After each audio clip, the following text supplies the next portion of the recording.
Assalamualaikum Sobat Islam Trending, semoga kita semua diberi kesehatan dan rezeki yang melimpah. Kali ini kita akan menceritakan kisah tentang Abu Nawas. Abu Nawas menduduki singgasana raja. Kecerdikan akal dan pikiran Abu Nawas sudah tersebar di seluruh penjuru kerajaan yang dipimpin oleh Raja Harun ar-Rasyid. Bahkan raja sendiri pun mengakui kehebatan Abu Nawas hingga mengajaknya tinggal di istana. Raja Harun telah memberikan kebebasan kepada Abu Nawas untuk keluar masuk istana tanpa prosedur yang berbelit. Dengan hadirnya Abu Nawas di istana, maka raja dapat setiap saat meminta pertimbangan, pendapat kepada Abu Nawas dalam setiap keputusannya, sebagai penasehat kerajaan. Namun, tampaknya kali ini Abu Nawas mulai bosan tinggal di istana. Ia tidak terbiasa dengan hidup berfoya-foya. Meskipun semua yang diinginkan selalu tersedia, namun Abu Nawas memilih ingin tinggal di luar istana. Ia rindu sekali untuk menggarap sawah dan merawat hewan ternaknya. Dari sinilah kemudian muncul dalam pikiran Abu Nawas untuk keluar dari istana. Diputarlah otaknya untuk mencari alasan agar ia bisa keluar. Setelah semalaman dipikirkan, Abu Nawas menemukan cara jitu untuk keluar dari lingkungan istana. Pada keesokan harinya, ia sengaja bangun pagi-pagi sekali kemudian pergi ke ruang utama istana. Saat itu suasana masih sepi, hanya terdapat beberapa pengawal. Raja Harun sendiri masih terbaring di tempat tidurnya.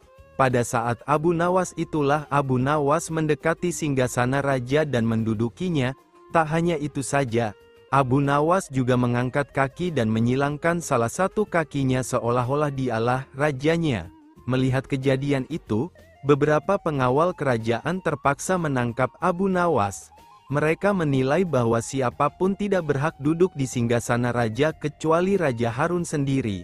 Barang siapa yang menempati tahta raja, termasuk dalam kejahatan yang besar dan hukuman mati yang diberikan. Para pengawal menangkap Abu Nawas kemudian menyeretnya turun dari tahta dan memukulinya.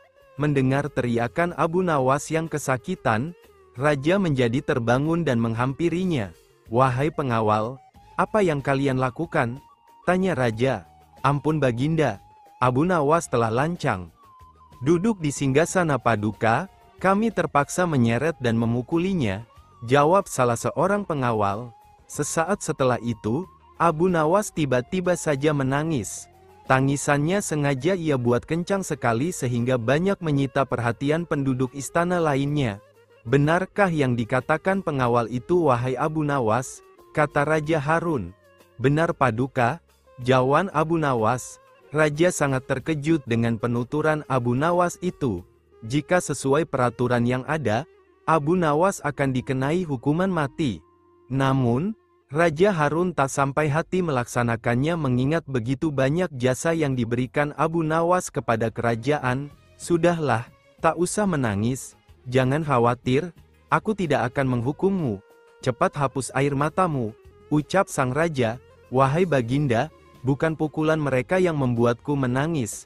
Aku menangis karena kasihan terhadap paduka," kata Abu Nawas yang membuat raja tercengang oleh ucapan itu. "Engkau mengasihaniku?" tanya Raja Harun. "Mengapa engkau harus menangisiku?" kata raja lagi. Abu Nawas menjawab, "Wahai raja, aku cuma duduk di tahtamu sekali, tapi mereka telah memukuliku dengan begitu keras. Apalagi paduka telah menduduki tahta selama 20 tahun, pukulan seperti apa yang akan paduka terima?" "Aku menangis karena memikirkan nasib paduka yang malang," jawab Abu Nawas. Jawaban itu membuat raja tak bisa berbuat apa-apa. Tak menyangka Abu Nawas menjual harga dirinya di depan banyak pengawal. Oleh karena itu, Raja Harun hanya menghukum Abu Nawas untuk dikeluarkan dari istana. "Baiklah jika demikian, mulai detik ini kamu harus keluar dari istanaku," kata raja sedikit geram.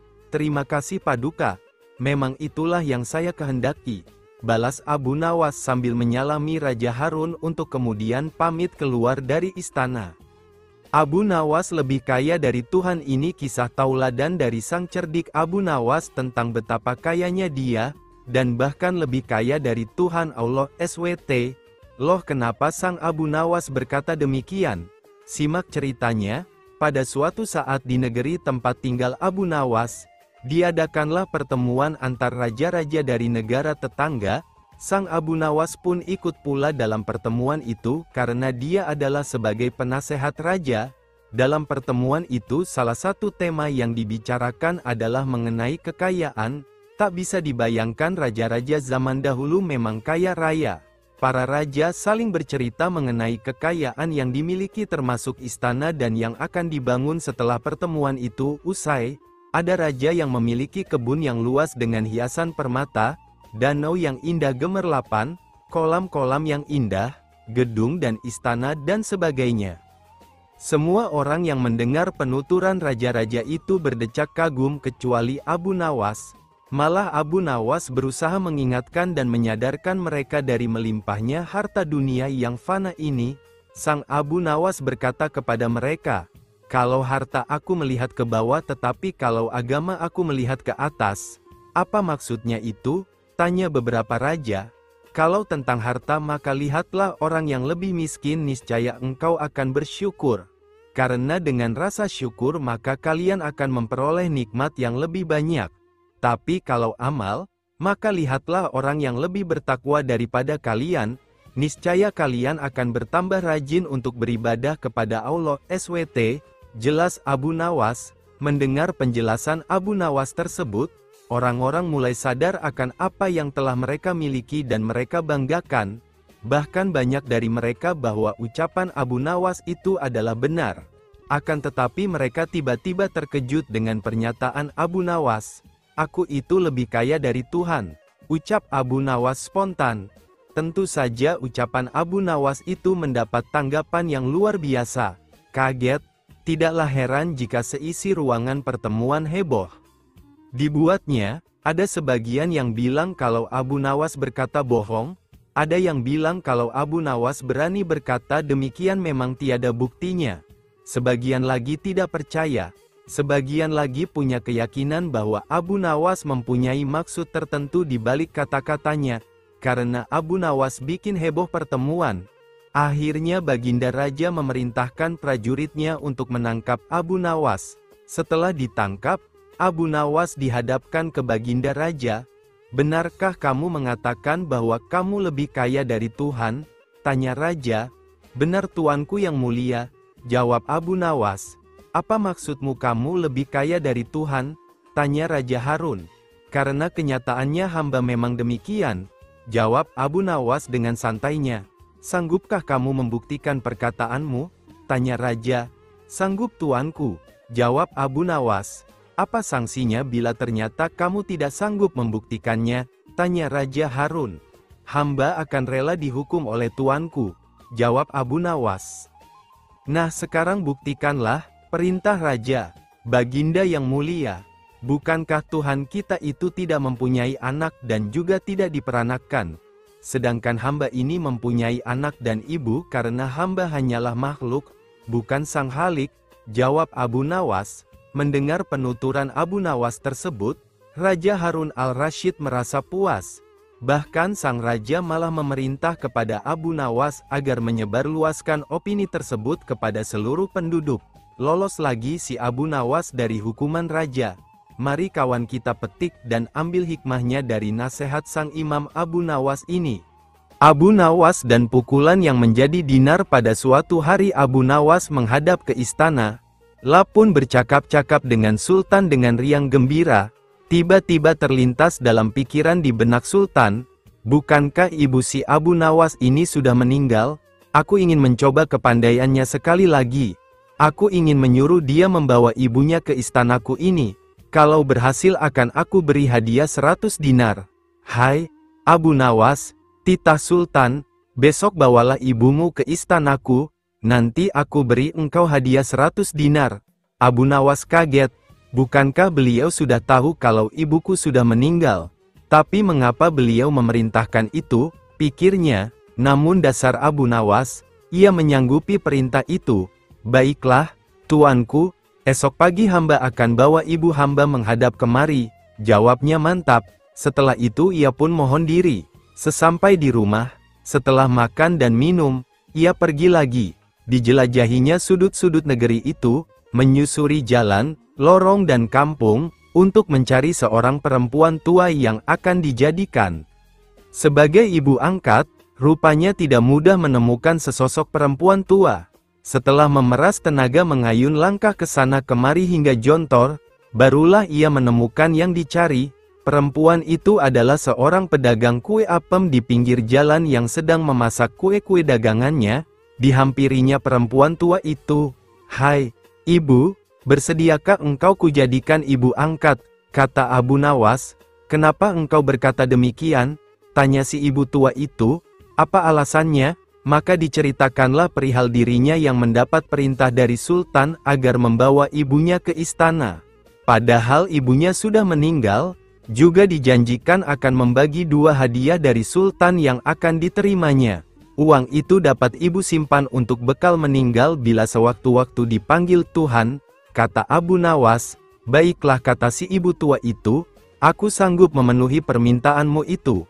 Setelah itu Abu Nawas menyerahkan sebuah tasbih dengan pesan agar terus menghitung biji tasbih itu meskipun di depan Sultan, dan jangan menjawab pertanyaan yang diajukan. Sebelum meninggalkan perempuan itu, Abu Nawas anti-anti agar rencana ini tidak sampai gagal. Untuk itu ia akan menggendong perempuan tua itu ke istana. "Baiklah anakku, moga-moga Tuhan memberkatimu," kata si ibu tua. "Dan terutama kepada ibuku." Keesokan harinya pagi-pagi sekali Abu Nawas sudah sampai di istana lalu memberikan salam kepada Sultan. "Waalaikumsalam, Abu Nawas," jawab Sultan. Setelah itu Sultan memandang Abu Nawas. Bukan main terkejutnya Sultan melihat Abu Nawas menggendong seorang perempuan tua. "Siapa yang kamu gendong itu?" tanya Sultan. "Diakah ibumu? Tapi kenapa siang begini kamu baru sampai?" "Benar, tuanku, inilah Ibu Patik.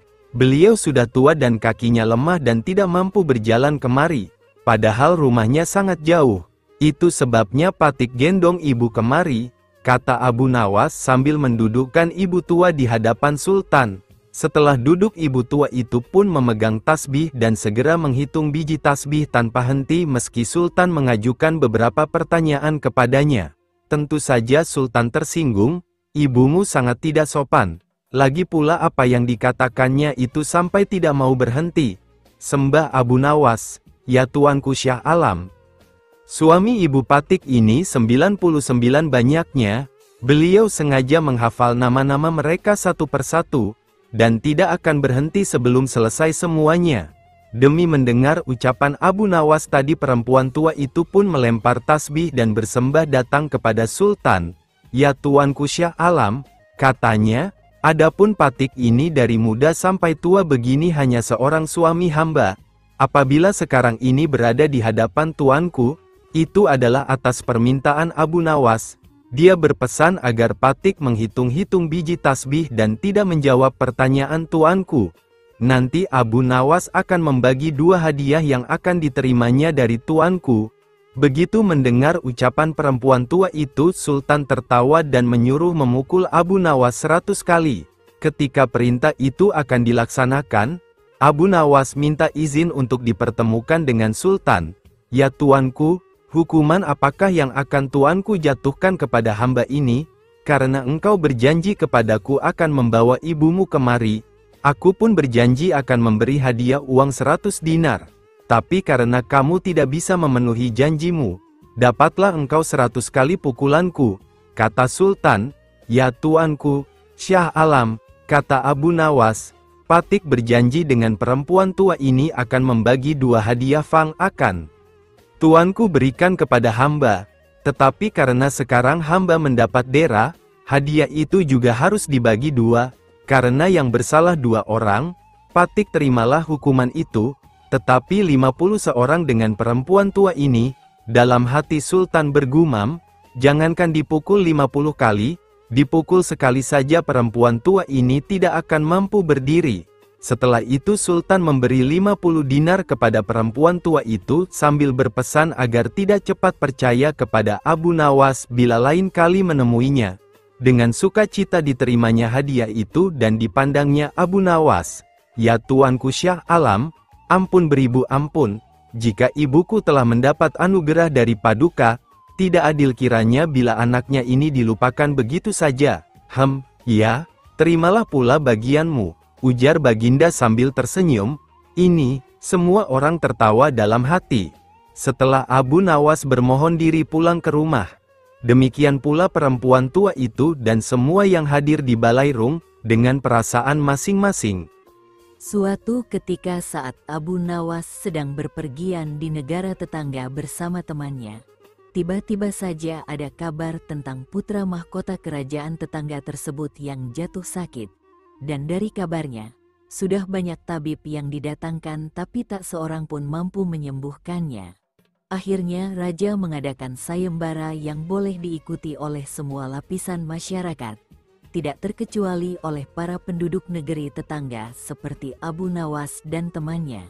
Sayembara yang berhadiah besar itu ternyata begitu menggiurkan banyak orang, sehingga dalam waktu singkat telah diikuti ratusan peserta. Namun sampai beberapa hari kemudian, tak ada satupun dari peserta berhasil mengobati penyakit sang pangeran. Melihat hal itu, Abu Nawas tergoda untuk mengikuti sayembara itu. Menyuruh temannya mendaftarkan diri. Temannya yang tahu bahwa Abu Nawas bukan tabib, mula-mula menolak untuk mendaftarkan diri. Namun karena terus didesak, akhirnya ia mendaftarkan nama Abu Nawas sebagai juru sembuh untuk mengikuti sayembara. Namun kedatangan Abu Nawas dan temannya yang tidak membawa peralatan medis apapun, mencengangkan pihak kerajaan tetangga dan para tabib yang lain. Ketika Abu Nawas dan temannya dipersilahkan memasuki kamar sang putra mahkota, ia mencoba mengamati kondisinya. Menghampiri sang pangeran dan duduk di sisinya. Ia mencoba menerka apa yang sebenarnya dialami oleh lelaki muda di depannya itu.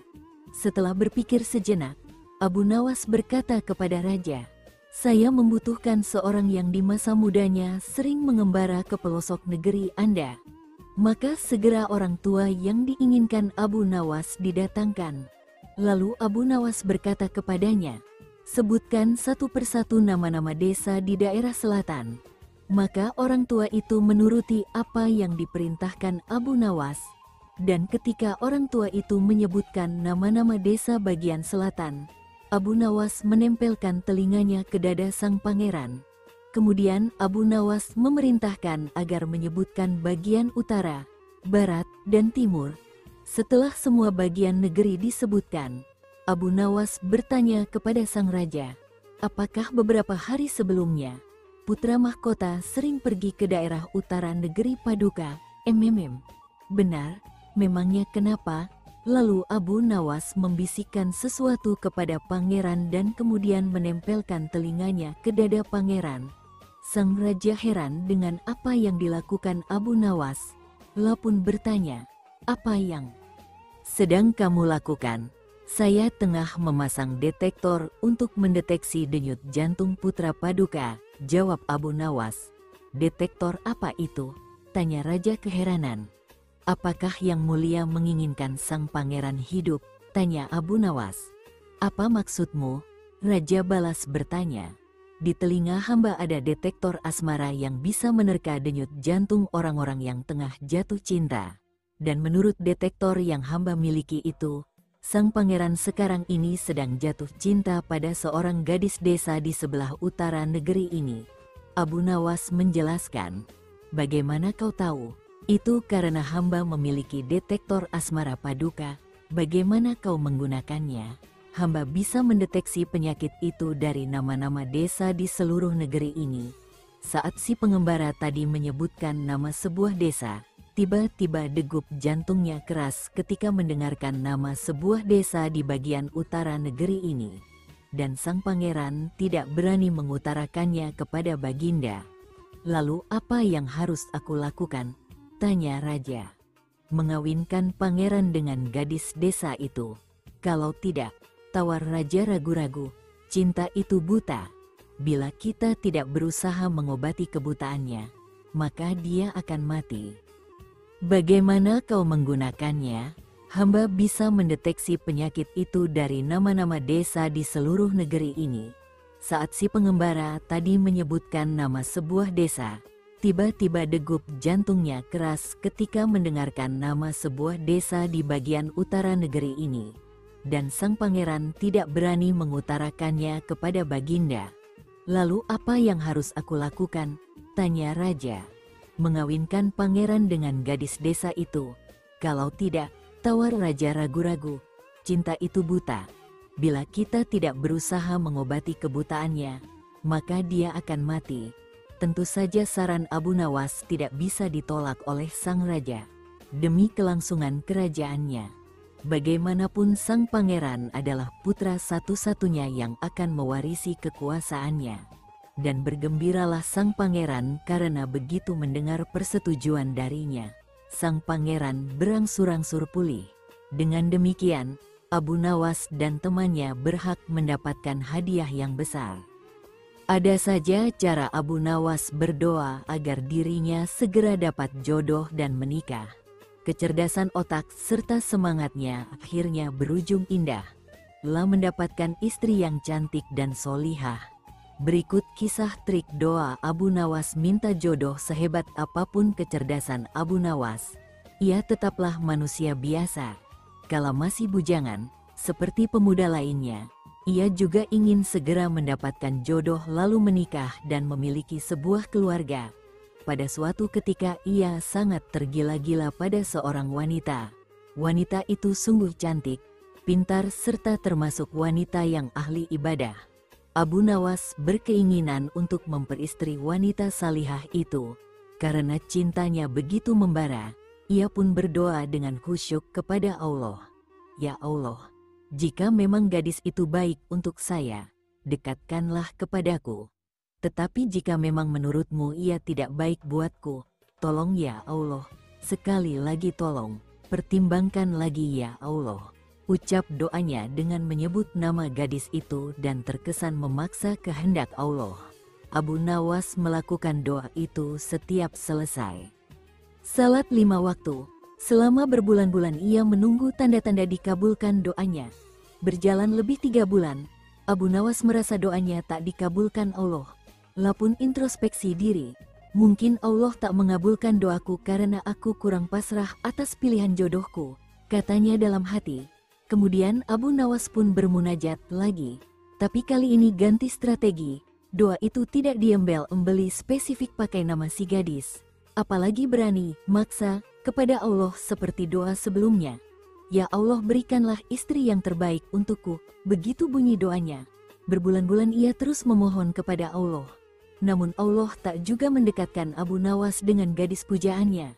Bahkan Allah juga tidak mempertemukan Abu Nawas dengan wanita yang mau diperistri. Lama-lama ia mulai khawatir juga, takut menjadi bujangan tua yang lapuk dimakan usia. Lapun memutar otak lagi bagaimana caranya berdoa dan bisa cepat terkabul. Abu Nawas memang cerdas, tak kehabisan akal. Ia pun merasa perlu sedikit diplomatis dengan Allah. Lapun mengubah doanya. Lapun memutar otak lagi bagaimana caranya berdoa dan bisa cepat terkabul. Abu Nawas memang cerdas, tak kehabisan akal. Ia pun merasa perlu sedikit diplomatis dengan Allah. Lapun mengubah doanya. "Ya Allah, kini aku tidak minta lagi untuk diriku. Aku hanya minta wanita sebagai menantu ibuku yang sudah tua dan sangat aku cintai ya Allah. Sekali lagi bukan untukku ya Tuhan. Maka, berikanlah ia menantu." Begitu doa Abu Nawas. Dasar Abu Nawas, pakai membawa nama ibunya segala. Padahal permintaannya itu tetap saja untuk dirinya. Allah Maha Tahu, tidak perlu dipolitisir segala.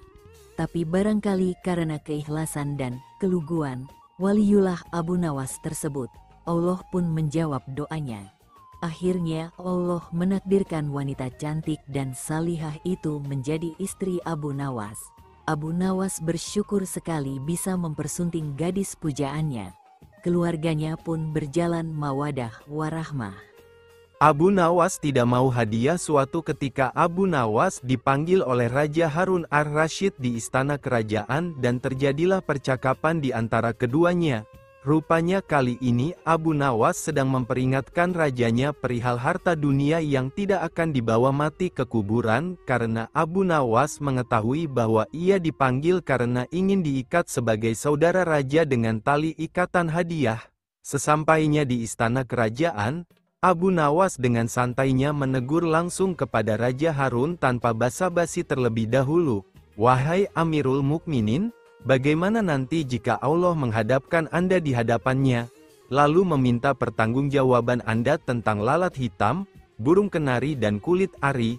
kata Abu Nawas kepada Raja Harun. Begitu mendengar penuturan Abu Nawas yang tiba-tiba itu, menyebabkan Raja Harun ar-Rasyid sedih, sehingga menangis terseduh-seduh. Melihat rajanya bersedih, salah seorang kepala pengawal segera bertindak dengan memarahi Abu Nawas. "Wahai Abu Nawas, engkau diamlah, engkau telah menyakiti hati sang raja," bentak kepala pengawal kerajaan kepada Abu Nawas. "Biarkan dia," kata Raja Harun, "sebenarnya yang merusak dan menyakiti itu Anda," kata Abu Nawas dengan berani. "Begini Abu Nawas, saya ingin mengikat tali persaudaraan denganmu dengan pemberian fasilitas dan hadiah-hadiah," kata Raja Harun ar-Rasyid.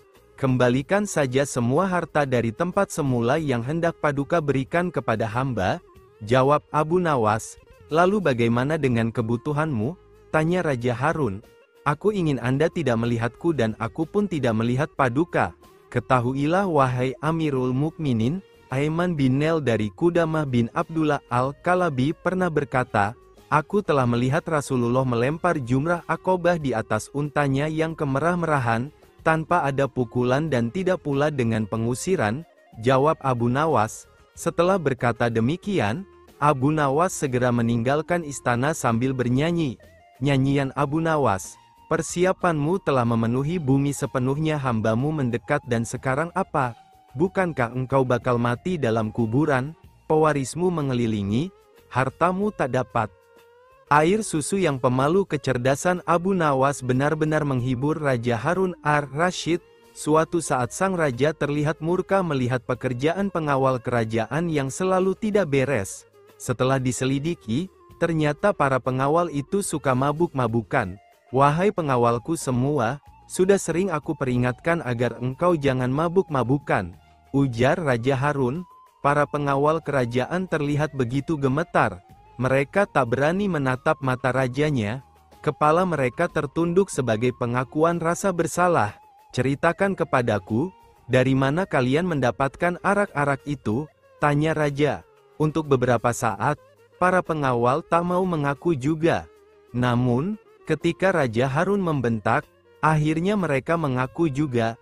"Abu Nawas yang membawa arak-arak itu ke istana, kami juga diajari mabuk-mabukan olehnya," ujar salah seorang pengawal.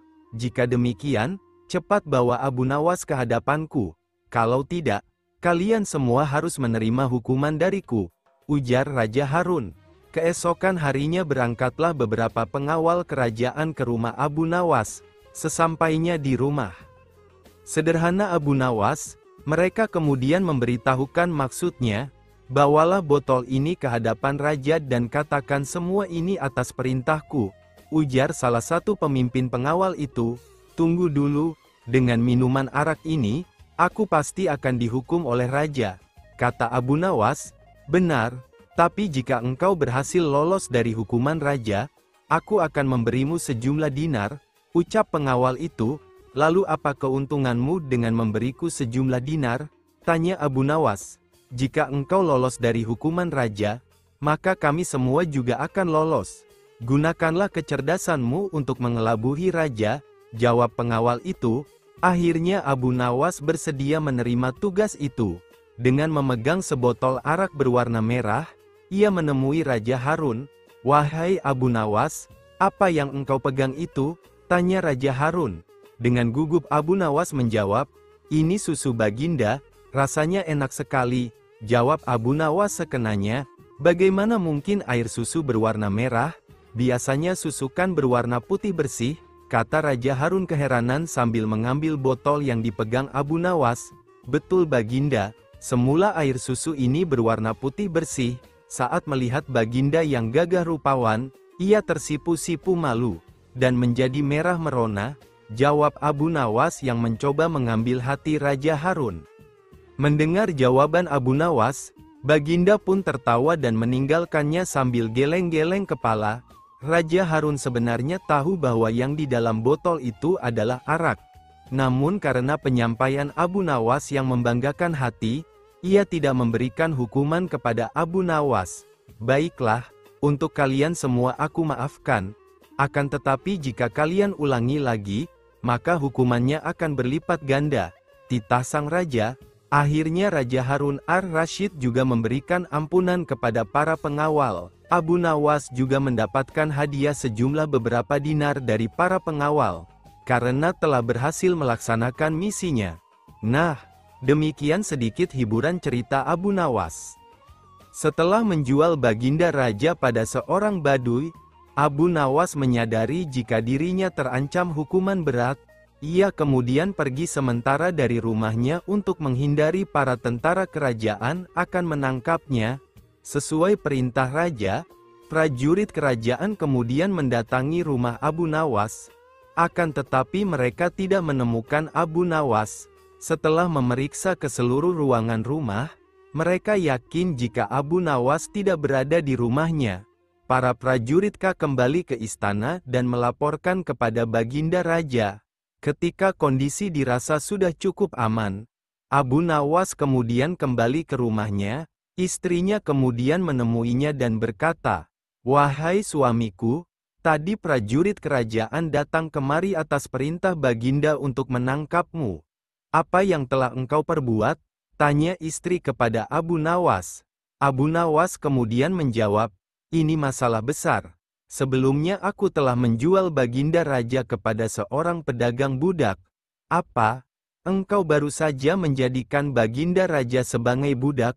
Mengapa engkau lakukan itu?" tanya istri Abu Nawas dengan nada terkejut. "Iya, biar Baginda tahu jika di negerinya ini masih ada praktek jual beli manusia yang dilakukan oleh rakyatnya, sekalian agar ia menyadari jika menjadi budak itu sangat sengsara," jawab Abu Nawas. "Meskipun tujuanmu baik, cara itu tentu saja tidak akan diterima Baginda Raja dan Baginda pasti akan menggantung dirimu kali ini," kata istrinya. Abu Nawas mulai resah. Hanya ada satu cara untuk melepaskan diri jeratan hukuman Baginda Raja Harun al-Rasyid, pikirnya. Cara tersebut tidaklah semudah seperti yang biasa ia lakukan.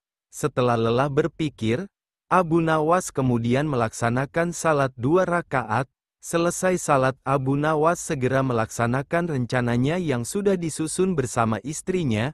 Sebelumnya ia berpesan kepada istrinya jika Baginda Raja bertanya tentangnya kepada sang istri hendaklah ia menjawab seperti yang telah dipesankan kepadanya. Beberapa saat kemudian istri Abu Nawas berteriak histeris meronta-ronta. Tetangga yang mendengar beramai-ramai langsung mendatangi rumah Abu Nawas. Mereka kemudian bertanya kepada istri Abu Nawas, "Apa yang terjadi?" "Suamiku meninggal," jawab istri Abu Nawas sambil kembali menangis histeris. Para tetangga sangat terkejut dan juga ada yang ikut menangis histeris karena begitu menyukai Abu Nawas. Kabar tentang kematian Abu Nawas dengan cepat menyebar hingga ke istana. Baginda yang mendengar kabar itu merasa tidak percaya seseorang seperti Abu Nawas telah meninggal dunia, padahal ia baru saja ingin menangkapnya. Baginda Raja bersama para pengawal istana dan tabib istana langsung menuju ke rumah Abu Nawas untuk memastikan kematiannya. Sesampai di rumah Abu Nawas, tabib istana langsung memeriksa keadaan Abu Nawas. Selesai memeriksa kemudian tabib memastikan kepada Baginda jika Abu Nawas benar-benar telah meninggal dunia. Baginda Raja kemudian menangis terseduh-seduh setelah mendengar penjelasan tabib dan melihat tubuh Abu Nawas yang terbujur kaku. Karena meskipun seorang yang jahil, Abu Nawas adalah seorang sahabat yang sering memberikan saran-saran baik kepadanya meski dengan caranya sendiri. Baginda kemudian bertanya kepada istri Abu Nawas, "Adakah pesan terakhir Abu Nawas untukku?" "Ada Baginda," Suami hamba berpesan agar Baginda Sudi kiranya dapat mengampuni segala dosa dan kesalahannya yang telah ia lakukan kepada Baginda dunia dan akhirat. Ia juga berpesan jika Baginda benar-benar tulus memaafkannya hendaklah Sudi kiranya rakyat yang menjadi saksi. Jawab istri Abu Nawas, jika itu permintaan Abu Nawas, maka akan aku penuhi dengan baik, kata Baginda menyanggupi. Setelah dimandikan dan dikafani, jasad Abu Nawas yang telah dikerendakan kemudian dibawa ke sebuah lapangan yang besar yang dihadiri oleh rakyat yang banyak. Ketika sampai di sana, Baginda Raja kemudian berpidato di hadapan rakyatnya, "Wahai rakyatku, hari ini aku mengumumkan kepada kalian semua, bahwasanya aku telah mengampuni dunia akhirat semua dosa yang telah diperbuat Abu Nawas kepadaku. Dari janjiku ini kalian semualah yang menjadi akan saksinya," kata Baginda di hadapan rakyatnya. Setelah Baginda selesai berpidato, tiba-tiba dari dalam kerenda terdengar suara orang berteriak mengucapkan kata, "Alhamdulillah." Sontak, orang-orang yang berada di sana berlari kocar-kacir ketakutan. Apalagi setelah berucap, Abu Nawas yang dinyatakan telah mati kemudian bangkit kembali dari dalam kerenda. Abu Nawas kemudian langsung berjalan melompat-lompat mendekati Baginda Raja dengan tubuhnya yang masih terbalut kain kafan. Baginda Raja merasa ketakutan dan berkata dengan nada yang bergetar kepada Abu Nawas, "Bukankah engkau sudah mati? Dan apakah engkau hidup lagi?" tanya Baginda dengan nada ketakutan. "Hamba masih hidup Baginda dan tidak jadi mati tuanku. Terima kasih karena Baginda telah memaafkan semua kesalahan hamba pada Baginda," kata Abu Nawas tersenyum. "Jadi kau tidak mati?" tanya Baginda kembali. Abu Nawas menggelengkan kepalanya. "Kurang hajar, kau berani mempermainkanku, ilmu apa yang engkau pakai?" tanya Baginda dengan kesal tapi penasaran. "Ini adalah ilmu yang hamba dapatkan dari seorang maha guru hamba," jawab Abu Nawas. "Ajarkan ilmu itu kepadaku," pinta Baginda. "Tidak mungkin Baginda, hanya seorang maha guru yang bisa mengajari kepada orang lain, sedang hamba tidak diajarkan cara untuk mengajarkan kepada orang lain," kata Abu Nawas. "Baiklah jika engkau tidak mau mengajari, aku akan mencari maha guru itu dan belajar kepadanya," kata Baginda. "Sungguh disayangkan sekali wahai Baginda, maha guru itu sudah benar-benar meninggal dunia tidak sepertiku yang bisa hidup lagi," kata Abu Nawas. "Dasar kau Abu Nawas," gerutu Baginda kesal. Setelah itu Baginda dan semua orang yang hadir membubarkan diri. Abu Nawas kembali ke rumahnya dan hidup tenang terhindar dari hukuman berat Baginda.